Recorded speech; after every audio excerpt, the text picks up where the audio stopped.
Good morning, good afternoon, and good evening to all of you who are joining us today from around the world. It's a great pleasure to see so many being interested in SIT Master of Science program in Computer Science and Software Engineering. My name is Philip, and I am the MC of this webinar today. It's my pleasure to introduce you to the speakers we have invited today to talk about this very particular master's program of SIT. We have 6 distinguished speakers, 1 professor, the admission manager, and also 4 students who are talking about their experience.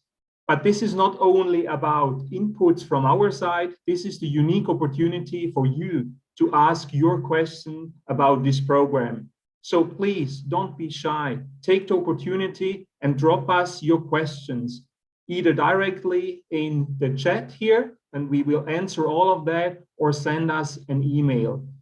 You have the unique opportunity, if you're brave enough, to unmute yourself in the Q&A session and ask a question directly as well. So this is up to you. We would like to start now with our first speaker, which is Professor Bertrand Meyer.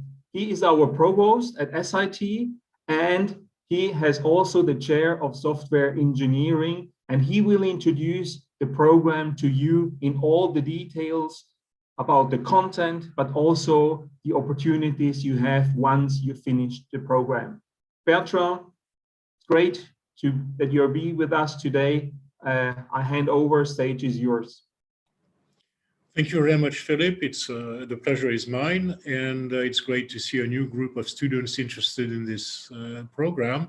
So indeed, my name is Bertrand Meyer. I'm, as Philip mentioned, provost at SIT, meaning in charge of research and education as a whole, and my field is software engineering, and I've had a career which is a little bit similar to the scope of SIT, in the sense that I've been going back and forth between industry and academia. So I'm a professor, but I'm also an entrepreneur, and I've started several companies, and so I know a bit of both worlds. And this is very much in line with the general spirit of the Schaffhausen Institute of Technology. Our first major educational effort is this Master in Computer Science and Software Engineering, whose 7 main characteristics are summarized in this slide here. We have a master program which is original in the sense that it's not just a computer science program, it's not just a software engineering program, but it covers both fields and more, because as you will see, there's also a strong digital leadership component. The program, and this is point 2 here, is very focused on delivering to the industry, not just developers. No, there are lots of programs out there that are going to train people who can write software. So we do this too, but we teach you to develop software, maybe even better than you already do. For those of you who have already had a first education in software engineering, but we should hire, and we want to deliver to industry people who can exert key leadership positions. And I'll come back to this in a few moments. We have a unique network of people. I'll talk more about this in a few moments as well. Our teaching model is very innovative, and we devised it before the COVID crisis. So when it struck, we were ready. It's leading edge, it's agile, it's distributed, and it's a flip learning method. I will explain more of this in a few moments. We have a rich network of research and industry partnerships with companies and research labs around the world. We offer to selected students the possibility of double degrees with our partner universities, which currently include Carnegie Mellon University in the US and National University of Singapore, and possibly with more to come. And we offer scholarships. So I'm going to talk about all these issues and more in the next few moments. Can we have the next slide? So next slide again, to comment on both. So there are computer science masters around, there are software engineering masters around, although not so many of them.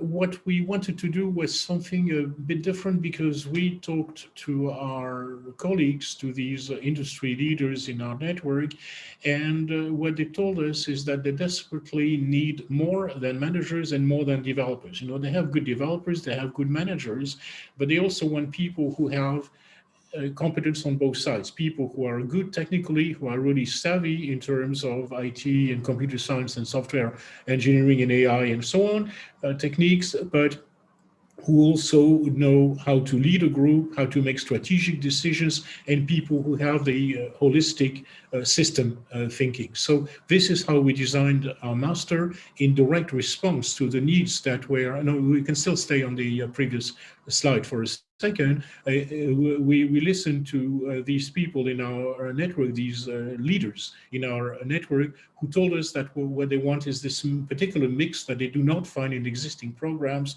of people who have technical skills, management skills, and leadership skills. So now we can go to the next slide. So to be a bit more detailed, this is actually not just words, but the actual program. This is the list of courses that we currently offer, and you can see that they're divided into 3 tracks, interspersed. Of course, it's not like you're taking a semester of technical courses, semester of management courses, and so on. It's all enmeshed together in the same semesters.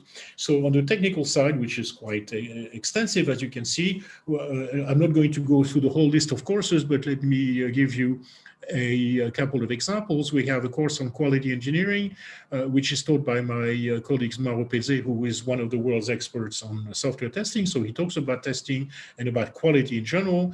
There's the next course, software construction, architecture and engineering, which I teach. So we're going to have a few students talking to you in a few moments. So they might tell you how horrible that course is. But before they do that, let me just say that I'm trying in this course to bring together a number of topics from the low level, if you like, of programming techniques, but also higher level stuff like requirements engineering, like software engineering techniques, and also software architecture, design patterns, things like this. So you're always using an object-oriented approach. So it's a kind of combination and microcosm of modern ideas on software development. And then you have courses on cyber protection and security, data science, architectural strategy, dynamic analysis with a strong emphasis on deep learning, another course on security, system protection. And then we're not afraid to go into original topics that few programs cover, like, for example, quantum informatics. It's clear that the quantum computing revolution is coming, and we want our graduates to be familiar with this novel and exciting area. On the management side, the middle column on the slide, we have courses on product vision. People who want to bring out to the industry people who don't just understand programs, but who understand products. And of course, a product in our field, in IT, typically involves a program, or more commonly many programs, but it's more than the program. So strategy, innovation, and marketing for products, as well as the vision. Product design, portfolio management and analytics, and transformational change management, another course. It's said that the only thing in business that is stable is change. The only thing that doesn't change is that change always happens, and one needs to be prepared for change, and that's part of what we are teaching in this course. And then leadership courses on organizational behavior and industrial psychology. Agile methods are a very important component of today's IT scene. We talk about agile methods on the software engineering side, but there's also agile leadership, as well as strategic management. Then designing not just for ourselves, not just for techies, but for customers. So there's a course on the customer-centric mindset, and we expect that a number of our graduates are going not just to go and work for companies, but possibly create their own companies. And so there's a whole course on entrepreneurship and intrapreneurship, which is taught by people who have had this direct experience of building successful companies. Next. Part of the appeal of the program is that we have access to a vast network of leaders some of whom appear on the next slide. So these are people who are active in various ways in supporting and helping and promoting SIT. Some of them are directly involved, some of them are more helping us and advising us from another position. So I'm not going to go through all the biographies, but let me pick two or three examples. The beginning, of course, with the most important one on the left, the column in the middle. Sergei Belousov is the founder of SIT. He is a very successful entrepreneur who created, in particular, Acronis, out of which SIT originally was born. Acronis is the first Swiss unicorn, that is to say, the first Switzerland-based company that reached $1 billion. So, and this is not his only company. He has created many companies over the years, many successful companies.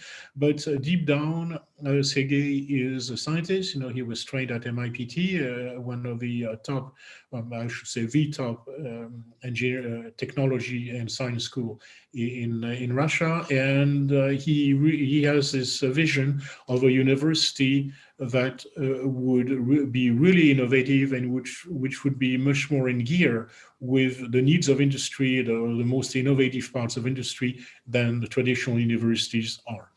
At the bottom right, you see Konstantin Novoselov, who is the youngest physics prize ever, who is a professor in Singapore and is the chairman of our strategic advisory board for SIT. He is known in particular for his discovery of graphene, a two-dimensional material, and he is continuing research in new materials, and he is advising us in particular on strategic directions. And to mention just one more person, because I could talk in detail about all of them, just above Kostya is Bruce Score, who comes from a completely different field. He is a software person. He advises us on software issues, and he's one of the leaders of the Agile movement.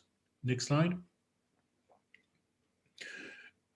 So this is for some of the people who advise us and help us. Now I'm going to say a few words about our teaching style. Next slide.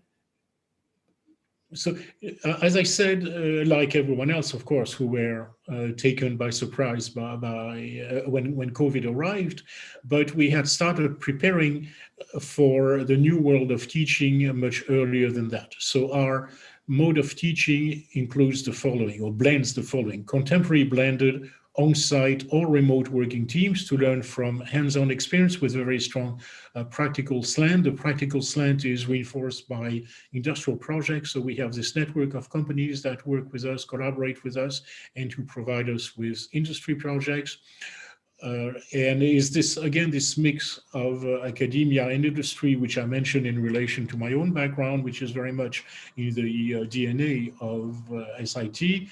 We have on the one hand, top industry leaders, but on the other hand, top academic professors to deepen our learning experience. We have our own faculty, but we also have instructors who come from other universities in Switzerland and elsewhere, who bring us the best of their experience and wisdom.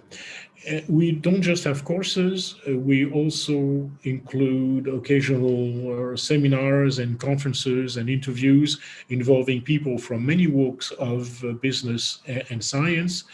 This is proceeding on a regular basis. So for example, this afternoon we have as part of the master program for the current students, we have a talk by Stanislav Pratasov, who was on the previous slide, who is an extremely experienced technology leader who has been instrumental in the growth of Acronis.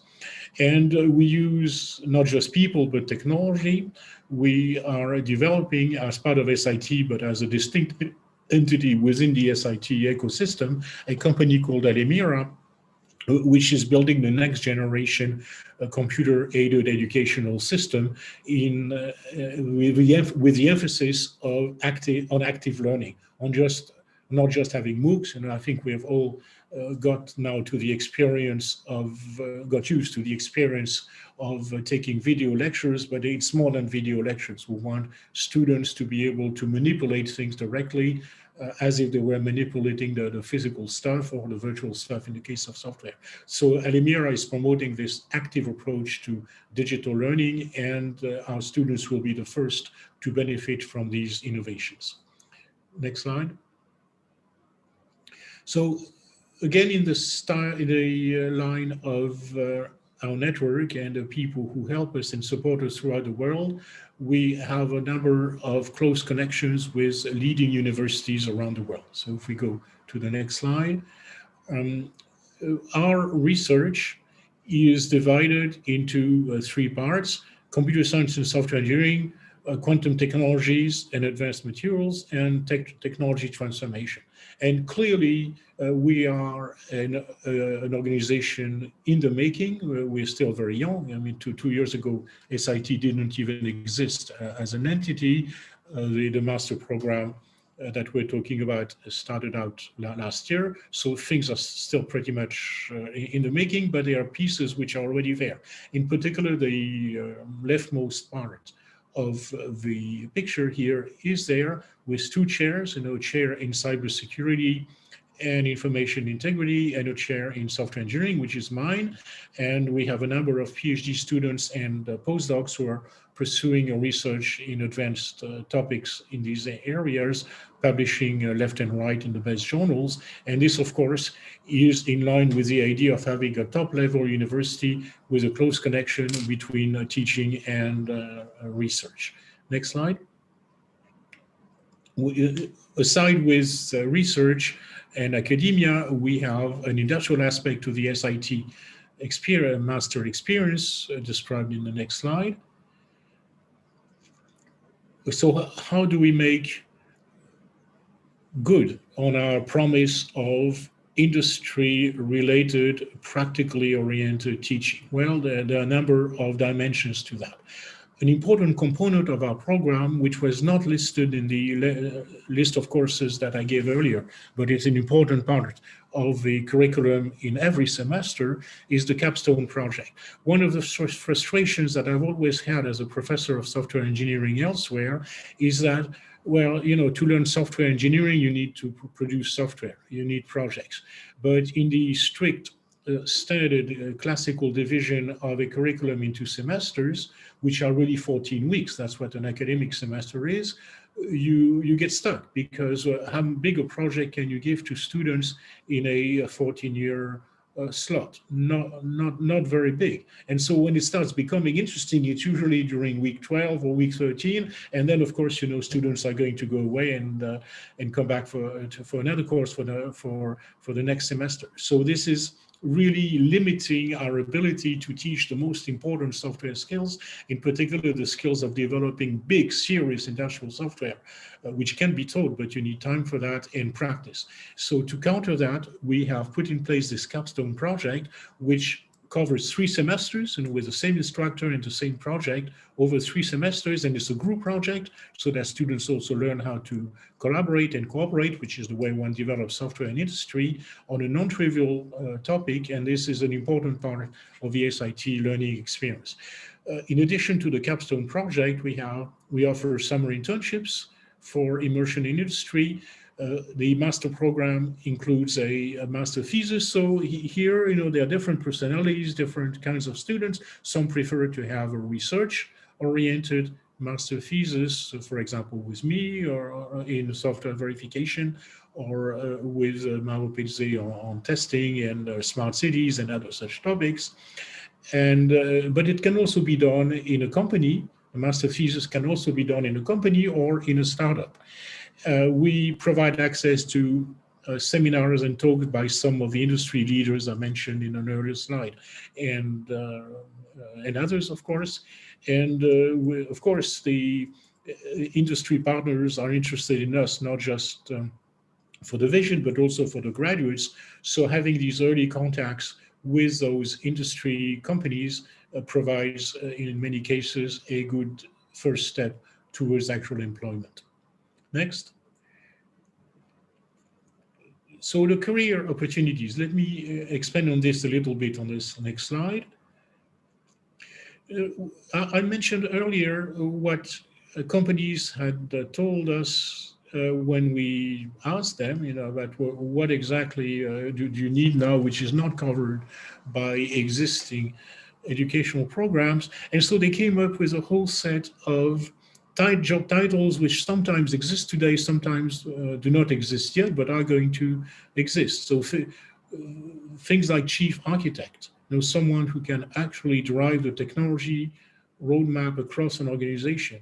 An organization goes to, say, cryptocurrency, just as an arbitrary example. What implication does it have on the entire set of products and developments in the company?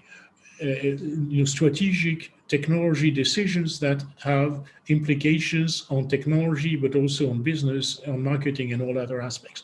So the industry is in dire need of people who have the skills needed to do this. Chief product officer, chief program officer, chief development officer, chief security officer. I don't think I need to delve too much on how critical security is today, and security is not something that you add here and there after the fact. Security must be approached in a holistic way because it affects absolutely everything that companies do, technically, but also socially and psychologically in all of their company processes. So someone there who can be extremely successful if he or she has this global view that I was mentioning before. Next slide.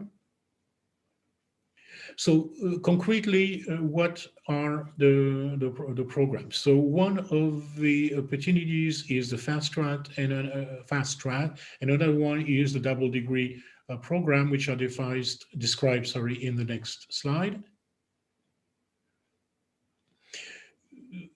So this is the time description of the program, the timeline. So earlier I gave you a list of courses, but this list was logical, if you like. It was just divided into 3 categories without any particular time commitment. So here, what you see is the overall organization of the program over time, and we offer 3 variants: classic, fast line or fast lane, and double degree. So the classic program is a standard 2-year, 4-semester program, as is usually the norm with European universities conforming to the so-called Bologna system. So for those of you who are familiar with details of educational systems, our master is organized along the lines of what is known as this Bologna system, which is the agreement between European countries to harmonize their system of credits and degrees. It's called that way because it was decided at a minister meeting in Bologna 20 years ago. And ECTS, by the way, for those of you who are not familiar with this barbaric acronym, is simply credit, European Credit Transfer System. It's a unit. And a typical Bologna system master program is 120 ECTS, or it can be more, as in the double degree, which amounts to 140. So classic and fast track are 120, with, in the classic case, 4 semesters of 30 credits each, given that the last semester is entirely devoted to the thesis, which is also worth 30 credits. And then there's a summer internship, which is optional, which is highly recommended. So this is a standard program for students who want to take the time to do everything in depth.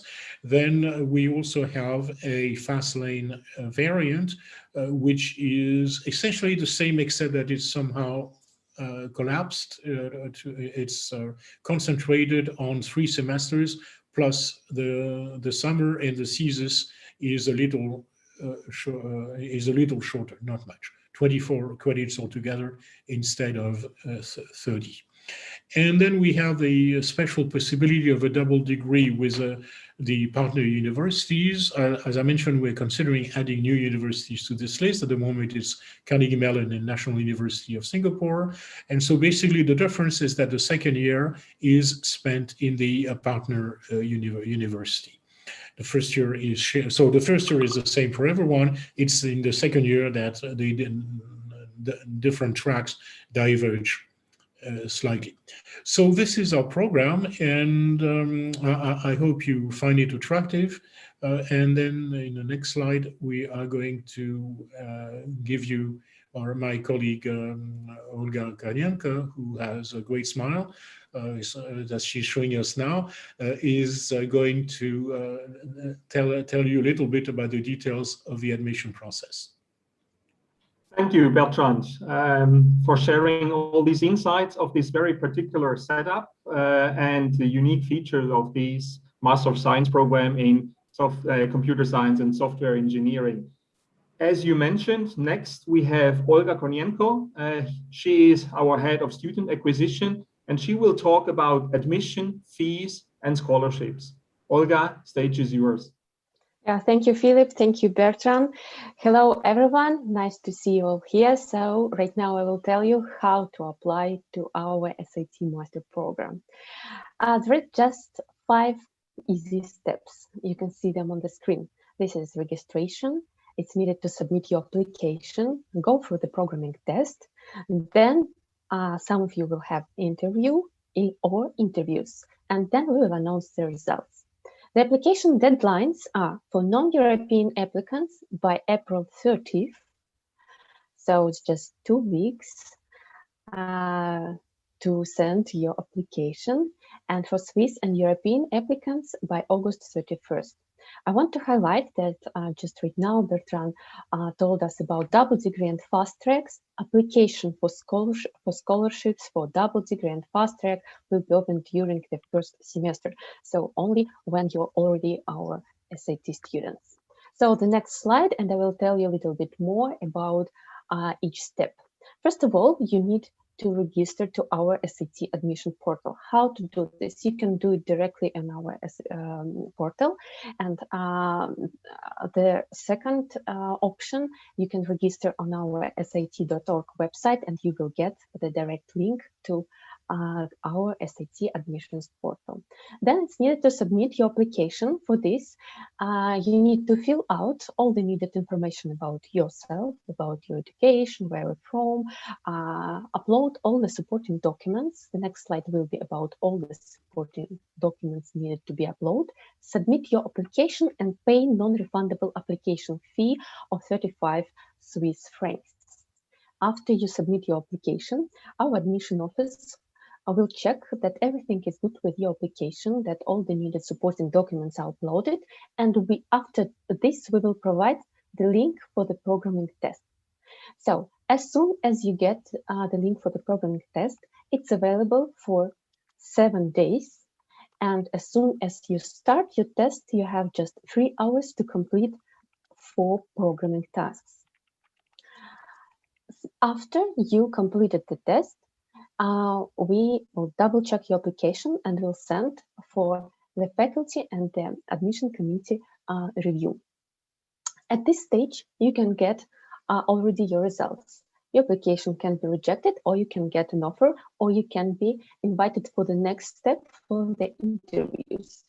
Interviews with the SAT faculty, with our Professor Bertrand or with Professor Maurer.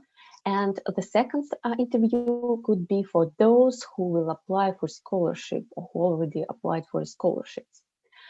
This interview will be with business partners. I want to highlight for those who are waiting already for the interviews that the interviews are not opened yet. We don't have open slots so far. So as soon as we start interviews, our admission office will invite you for the interviews. No worries, everyone who was invited will have this interview. And after interviews, we'll have final admission committee meeting on which there will be made the final decision, and after we will announce the results. And we send offers for those who are admitted, and like some of you maybe will get rejection emails. So this is the steps for our admission process. And please, the next slide. I will tell about all the supporting documents needed to be uploaded for the admissions portal. This is diploma and transcript with all your grades. This is motivational letter, CV, English certificate if available. So I already saw that we have question about English certificates. So it's not necessary to upload if you don't have IELTS or TOEFL certificate. The most important thing that our studies are in English. So language of our class is English. So you should understand that you can go through this program in English. And the second thing, that if you have interview, will also check your English level during the interviews. Then recommendation letters, at least one. Also, there was such a question. So at least one recommendation letter need to be uploaded. Then passport or ID, and it's needed to upload photo. Your transcript should be in English or on one of Swiss official languages, German, French, or Italian. Please, next slide. So this were about our 5 steps of admission process, and the last my slides about fees and scholarship. As I already mentioned, application fee payment is 35 Swiss francs, and it's not refundable. Tuition fees are 5,000 Swiss francs per semester for non-Swiss residents and 2,500 Swiss francs per semester for Swiss residents. We also have scholarships. There are 3 options of them. Full scholarship, when SAT covers both tuition and living costs in Switzerland. The second type of scholarship is tuition waiver only. In this case, it's possible to study online, for example, or you need to cover your living costs in Switzerland by yourself. And the third scholarship is double degree scholarship with our partnership programs with Carnegie Mellon University and School of Computing of National University in Singapore. But I want to highlight one more time that this type of scholarship is available for already our students who already finished the first semester and will apply during the first semester or after the first semester, because we're considering GPA for it, for a double degree program. So that's it. Looking forward to get your applications, and good luck. Thank you, Yeah, Olga, Philip? for your presentation. And from the Q&As I have seen, which have been posted on Zoom and on our live stream, I think you have already answered a lot of these questions with the information you shared with us. So it's great now that we also hear some students about their experience. And the first one I would like to introduce is Julia. Julia is going to tell us a little bit why and how she has applied at SIT. So Julia, thanks for being with us today. Looking forward to hear your story. Hello, everyone. My name is Julia. I'm from Moscow. I have graduated from the National Research Nuclear University, and my background is in medical physics. I have experience in business as I worked as a general manager at the private medical center, and I have worked for Siemens Healthineers as a lead product specialist. I'm also involved in the scientific community and focus on fMRI data analysis at the Institute of Higher Nervous Activity and Neurophysiology of the Russian Academy of Sciences. I was looking for a master's program that would allow me to move to the next level. In particular, I wanted to combine technological skills, programming and data analysis, and leadership and entrepreneurial skills. The master's program at SIT fitted my vision perfectly. And I was especially excited that this program is closely connected to the modern digital industry and at the same time provides access to the world-class scientists and educators. The application process for the master's program was smooth and at the same time very exciting. I would like to highlight that this program opened the door for great opportunities to researchers as well as IT specialists.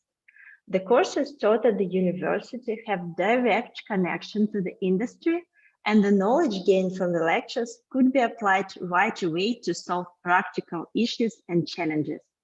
I am grateful to SAT for providing me the chance to unleash my potential in computer science. I would recommend you to start your application process as soon as possible. Don't miss the chance to join the community of great students and bring your IT and managerial skills to the next level. Thank you for your attention. Thank you, Julia, for being with us today and sharing your insights. It's my pleasure now to ask our second student to come forward, and this is Ilir. And Ilir is going to share a very funny and unique story which happened in his application process. I'm very sure you're going to like it as well. So Ilir, please share your story. Thank you, Philip. Hello, everyone. I am Ilir Nureddini. I come from a city in Kosovo called Gilan, where I was born and raised there. I have an undergrad degree from a public university of Kadri Zeka, and I have won an honorable bachelor degree for having the highest GPA of my generation. Next, I will be talking a little bit about the admission process and how it went for me. The overall admission process was smooth. The deadlines were static, so you would know when things would happen, and you would know exactly what to do. They had the clear pack of requirements, and they didn't change throughout the admission process. They had the equal opportunity, so the qualified applicants has received consideration for becoming master students without regard for age, race, or religion. They had to handle emergency pretty well, and this one, as mentioned, Philippe, is kind of a funny story. Me and Fatmir, the other student that is going to present, we are identical twins, so we get mixed a lot. Here at the beginning of admission, something funny happened. I sent my application first to the SIT, then Fatmir's followed. But a few days later, Fatmir's application was marked as duplicate because of the similarities we had, like the surname, photos, GPA, and the certificates. But the good story about that is that how good they handle the situation. So Fatmir messaged the SIT and explained the situations. And in that same day, Fatmir's application was put back online again. So I was really surprised how quickly they responded to this case. And one of the biggest cons that I had during the SIT is the different grading system. Although this is not directly a con, but this is what differed a lot from my past studies. But you know, in the end, after a few weeks, I got adapted very fast with it. And last but not least, I have taken 2 points that I see as key for students to develop, which SIT has done. First of all is the world-class professors. Being able to be taught by the best of these fields, it's indeed a gift that not everyone has it. And second, a huge collaboration and contact between us as students and professors, which has significantly allowed to increase the quality of the overall studies. And I think that's it for me, and hopefully we will meet soon. Thank you very much. Thank you. Very interesting story you shared with us, and I can already promise we're going to listen to Fatmir, your twin brother, soon. But before, we have another student who is going to share his story, which is Khurshid, and he's talking about his experience as well and why he decided to join SIT. Khurshid, thanks for being with us. Stage is yours. Thank you. Hello everyone, I'm Khurshid. I'm from Tashkent, Uzbekistan. I have a bachelor degree in software engineering, and I'm currently pursuing my master degree here in SIT. In Schaffhausen, I'm going to talk about the pros and cons of studying processes in SIT. Let's start with pros. The first thing I want to mention is that SIT has a very well crafted studying program, and you can see it when you find the arbitrary and surprising links between the courses, when you'll be able to apply as well as connect the knowledge you learned on one course with another piece of knowledge from another course. And also the studying program is based on flipped learning, where students complete their readings at their home and work on live problem solving during class time. This experience is irreplaceable. Sometimes even I feel myself in a very well detailed simulation of tech industry without being there. And also I want to mention multicultural environment we have. Students and teams benefit from a variety of ideas and techniques to approach each and every problem we face. This would often help us to come up with a wider and detailed perspective of the topic we are working on. And this diversity comes not only from race, ethnicity, religion, and age, but the experience levels, backgrounds we have are unique for each of us. The next thing I want to mention is studying in Switzerland. Studying in Switzerland, it comes with numerous benefits such as friendly and open people, excellent nature, sporty weather, and latest digital technologies. And one small drawback I want to mention is that SIT is young, and this prevents some processes from being well established. And this is mainly because such an institution is new for the canton of Schaffhausen too. Now they're also learning to have students in their CTS around, and many events are more predictable now. At the end, I want to wish all of you good luck on the application processes. I hope it flows smoothly. I also believe you're coming full of energy and curiosity, which is really appreciated here. If you want to know more about SIT student life, don't hesitate to get in touch. Good luck. Thank you very much, Khurshid, for sharing your story and a very honest explanation and information about SIT in Schaffhausen and the program. This is very much appreciated. And now it's my pleasure, and you don't see double, to introduce Fatmir, as I said before, Ilir's twin brother, and he's going to share his story here with us today as well. Thanks for being here. Stage is yours. Okay, thank you. Hello, I'm Fatmir Nureddini. I come from Kosovo, and I have a degree in computer science. I really like these fields of, so after graduation from the bachelor, I wanted to do master too. After a few months of searching universities to study master, I came up to this promising university, which is SIT, for the reason that I will mention below. Okay, there are many reasons why I choose to join SIT. Some of them Professor Meyer mentioned already, but I will emphasize 4 of them that really impact my decision. First, flipped learning. SIT has a very good flipped learning process with the online broadcasting for online participation and recording lectures, individual and team study, on-hand lab activities, etc. Second, the chance for double degree. As Professor Meyer mentioned, in SIT you have a chance for double degree in Carnegie Mellon University and National University of Singapore. Third, summer internship. SIT gives you great opportunity to improve your skills and knowledge to internship within SIT research laboratories and within Swiss and international companies. Fourth, industrial and academic careers.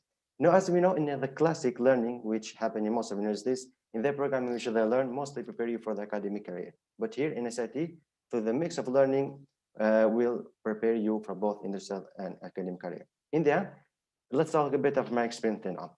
So for around about 1.5 semesters, I'm having great experience with SIT in general and with the courses that they offer. For example, in the case of a course I really like is the Capstone project, which is a course of developing software while cooperating with the whole class in a period of 3 semesters. And other interesting courses such as software construction, software engineering, quality engineering, etc. So that's for me, and I hope everything will go smooth as it can with your applications, and I hope we meet very soon. Thank you. Okay, thank you as well for sharing your story and being with us here today. Now, you have here listened to 6 inputs we have put together for you to give you a rough and broad overview of this particular program. And it's time now for some questions to be answered in our Q&A session. And I would like to start with a question which I have seen from various people which have posted this about scholarship. So this will go to Olga. And Olga, the question I have seen is actually if people can apply for a scholarship already in the first year, and what is going to happen if they lose a scholarship?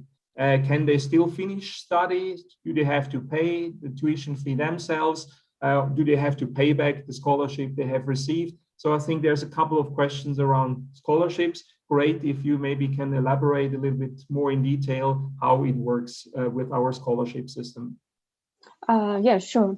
So about scholarships, first of all, it depends on what offer you will receive after the admission process, after all the interviews. You may get an offer with tuition waiver.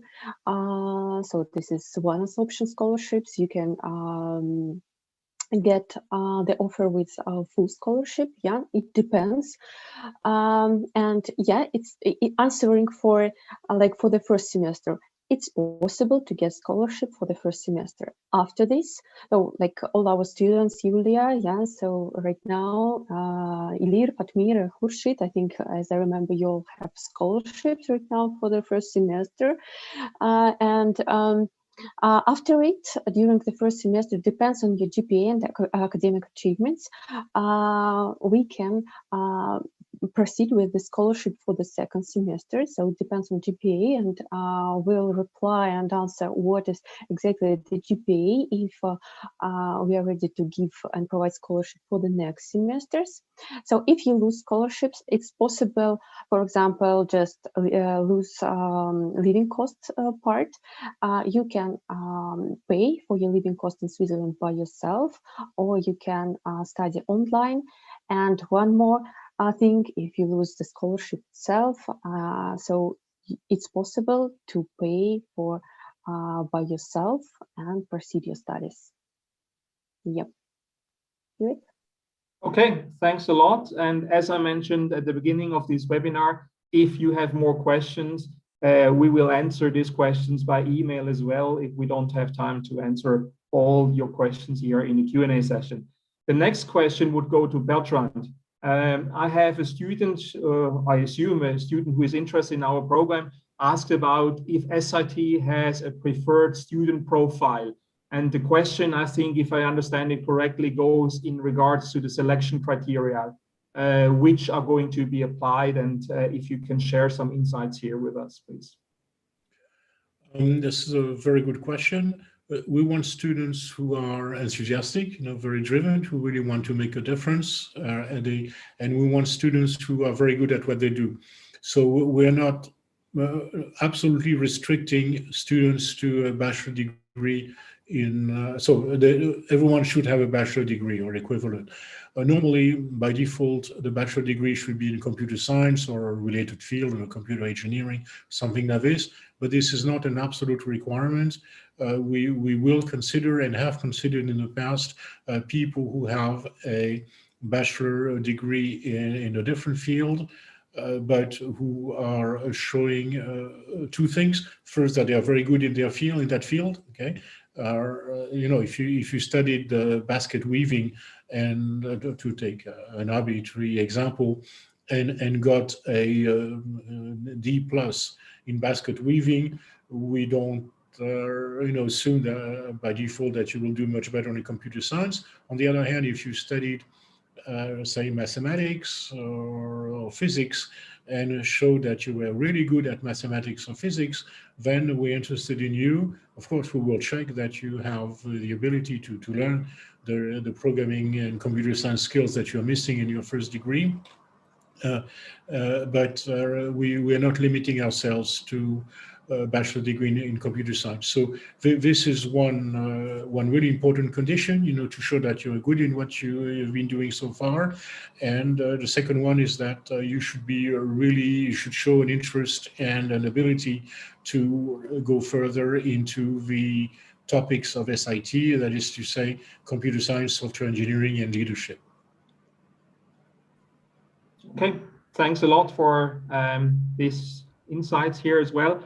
And I see there's another question to our students, and maybe Khurshid, if you can answer first, because you already touched the topic in your input before. The question is actually how you decided to apply, or why you have decided to apply for SIT Master's Program, which indeed is a very unique program by the design, but with the university, as you mentioned, which is new, which has no brand, and how you compare it to other programs which maybe have been more basic, more ordinary, but with a well-established university. How have you balanced these two elements and came up with your decision to join SIT? Well, the first several criteria was like that SIT faculty has very good set of professors, and when I saw that C board members and the read the information about the professors, I amazed on this, and I really wanted to come. And also on the other hand, I also participated on competitive programming contest released on Codeforce's platform. And I also wanted to join to the community where I meet people like me who are very likely to like problem solving and stuff like that. So, I mean, I wanted to meet people like me. And And also, one of the great things, as I mentioned on my slide, is it is based on Switzerland, and you'll be amazed if you haven't been to Switzerland, because it's really amazing. Yeah, and yeah, these are one of the reasons. Okay, we definitely make you an ambassador of Switzerland. That's really good news. But is there any additional input or from the other students who we have here today on the panel who would like to add something here on that question? Could I add? Julia, please. I would add that this program have unique combination of technical skills and leadership, and I'm really excited about it. Yeah, and that, by the way, it is a good opportunity to have international experience with people from other countries, and now we're all in Switzerland, and yeah, it is really amazing. And it's really bring up your skills to the next level, and yeah, it's amazing. Okay, thanks a lot for this input as well. I have another question which came through, which goes to Olga again. Since we have a deadline, April 30th, and the deadline is approaching fast, we have a question actually, what's going to happen if people are interested in joining the program, but don't get all the materials and documents ready for the application deadline? Can you share how we handle this, please? Yeah, it's a good question. First of all, if like some of our applicants, you have any questions, please contact us via chat at the SAT admissions portal. We'll reply and we'll help with everything. Usually, the issues and the problems you have, it's to provide the transcript and diplomas. So especially it's related to students who are at the last stage of their bachelor degree. In this case, it's possible to provide temporary diploma, or like supplement, which your university should provide to you. And when you finish and get your final diploma, you need to send it us back. So it's enough at the final stage, if you're at the final stage of your bachelor, to provide this temporary document for us. Yeah, in case usually there are no such problems with other documents, but if you have any, please contact us and we'll help with everything. So yeah, I think that's it. Okay, so yeah, Bertrand, I'm happy that you are back because I have one more question for you, which I see here, which concerns the programming language. If there's a requirement for any specific program language you already need to cover before you apply, or if there's a limit to programming languages during the master's program. Yeah, I'm a programming languages guy, so this question is indeed for me, and I can see the students smiling.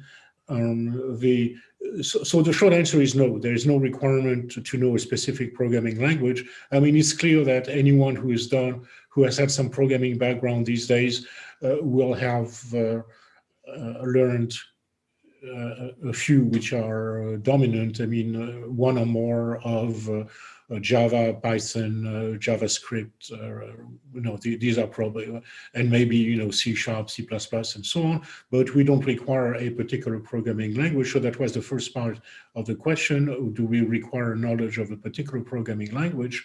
No, the answer is clearly no. With respect to the languages that we use in our own teaching, so it is really academic freedom for the instructors. So for each course, the instructor decides what programming language he or she wants to use, if it's a course that requires a programming language. So in my case, I do the software course using IFO, which is the language with which I've been working for many years. So for my course, the answer is pretty clear. And for the other courses, it varies.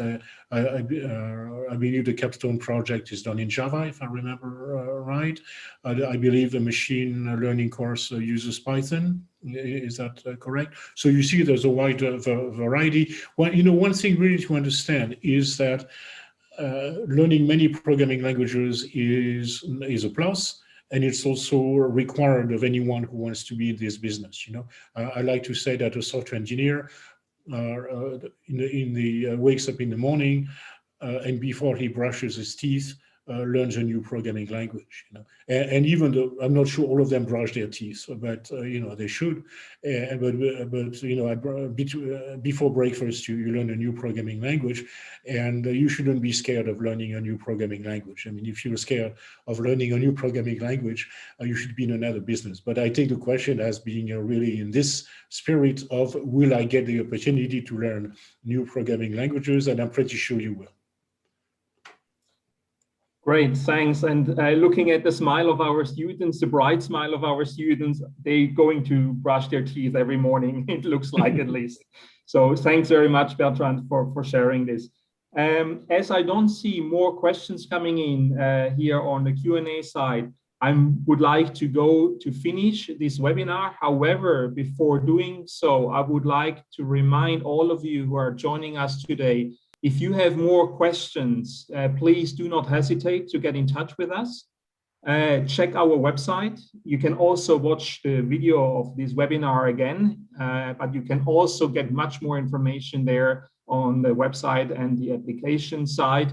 And also, if you have a very particular question which deals with your unique case, please don't be shy and send us an email to master-office@sit.org. It's my pleasure now to thank, first of all, our 6 speakers we had here today and the panel for the Q&A session. Thanks a lot for your insights you shared here with the audience today, but also and most importantly to all of those who are out there interested in our master's program, spending an hour with us today, and hopefully you learned a lot about this program, you got interested in this program, and looking forward to get your application coming in until the deadline. Thanks for being with us today, thanks for joining, and have a good rest of the day. Bye-bye.